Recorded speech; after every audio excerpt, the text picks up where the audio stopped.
இந்த பன்னீர் பட்டர் எல்லாமே வாங்கிட்டு வந்து வச்சு ஃப்ரிட்ஜுக்குள்ளேயே கிடக்கு. அதெல்லாம் எடுத்து நம்ம இன்னைக்கு வாழ்க்கை கொடுத்துருவோம் அப்படின்னு சொல்லிட்டு எல்லாத்தையும் எடுத்தாச்சு. இன்னைக்கு சப்பாத்தி போட்டுட்டு பன்னீர் பட்டர் மசாலா பண்ணலான்னு சொல்லி பிளான் பண்ணி வச்சிருந்தேன். இந்த பட்டர்லாம் போட்டு ஒருத்தவங்க சப்பாத்தி பிசைஞ்சிருந்தாங்க, பார்த்தேன் சாஃப்டாக வரும்னு சொல்லியிருந்தாங்க. நானும் அதே அப்படியே ஃபாலோ பண்ணிக்கிட்டேன். அப்புறமேட்டு பட்டர் மசாலா பண்ணலான்னு சொல்லிட்டு யூடியூப்பை தான் பார்த்து வீடியோ பார்த்து அதே மாதிரி பண்ணலான்னு சொல்லி பிளான் பண்ணேன். இந்த பன்னீரை கட் பண்ணுறேன்.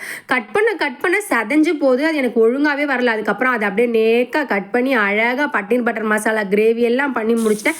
கேப்சிகம் மாத்திரம் வீட்டில் கிடக்குது. நான் ஒரு ஹோட்டலில் சாப்பிட்ருக்கேன், அதில் கேப்சிகம் போட்டிருந்தாங்க. சரி நாமளும் போடுவோமே அப்படின்னு சொல்லிட்டு கேப்சிகம்லாம் எடுத்து ஆட் பண்ணி ஒரு வழியாக பன்னீர் பட்டர் மசாலா பண்ணி முடிச்சிட்டேன்.